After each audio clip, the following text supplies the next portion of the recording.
Hey guys, welcome to Shep Talk and my review of Beetlejuice Beetlejuice.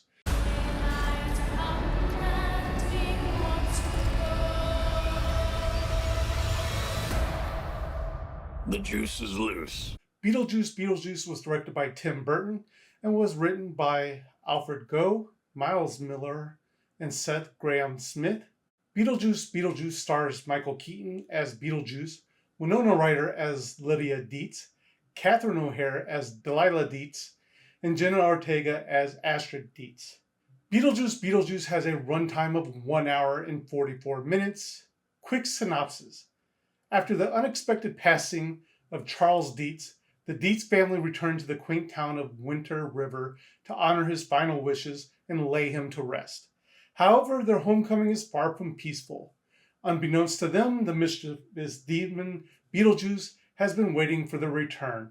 As supernatural forces grow stronger, the Dietz family finds themselves once again drawn into the chaotic battle with the infamous trickster Beetlejuice, who has his own plans in mind. Is this a figment of your imagination?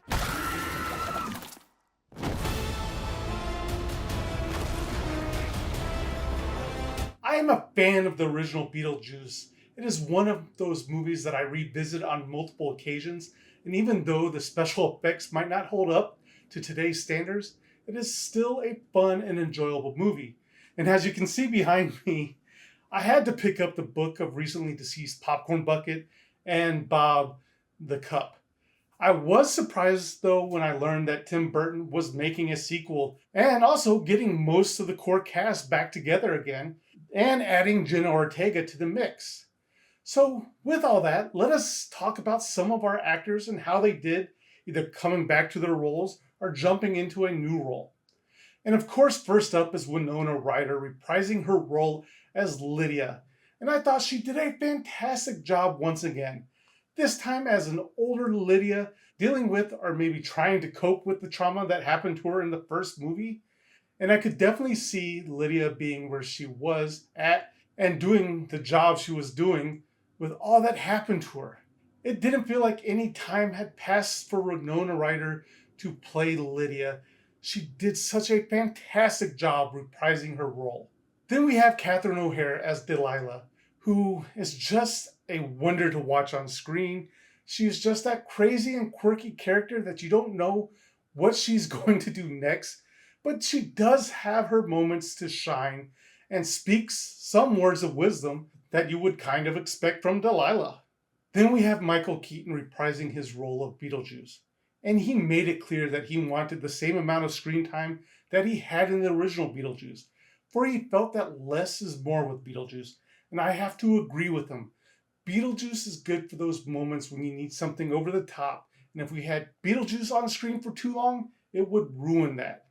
And we got another excellent performance from Michael Keaton in that role, just aged a little, but still gave us those great deliveries.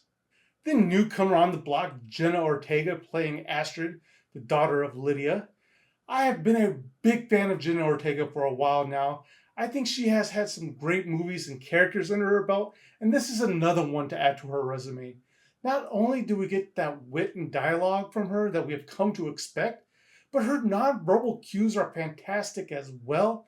She says so much in a glance or an expression that you know exactly what her character is thinking. And then let us talk about the music. Danny Elfman is one of the greatest composers out there, and he once again shines with his music choices for this movie. Giving us updates to the original music as well as incorporating new music just makes the world feel alive and a little bit quirky. Now let us get into some of my nitpicks. And one of them is the story. It seemed to me that it was a little all over the place and not really focused. There were a few storylines that were in the movie that I feel could have been removed or maybe changed and would have made the movie feel like it was moving in a better direction. One of those storylines was Monica Bellucci, who plays Dolores, whose storyline in the movie just didn't really seem to matter. Beetlejuice! What the f?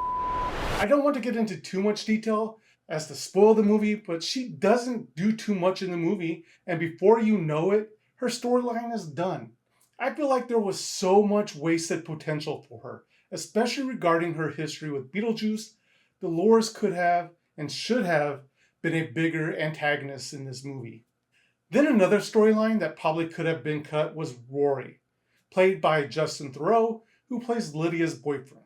As soon as he came on screen, I knew he was a douchebag from the start and that he wasn't on the up and up.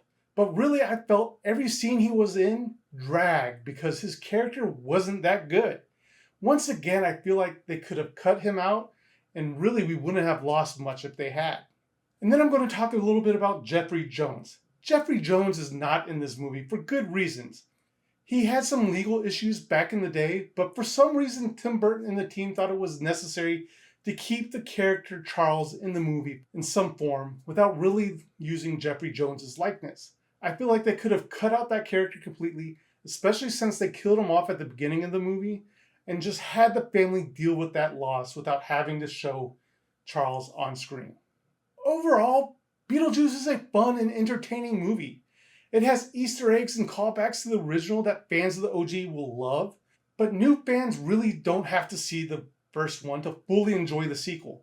However, I think they will be doing themselves a disservice if they don't watch the first one before seeing the sequel.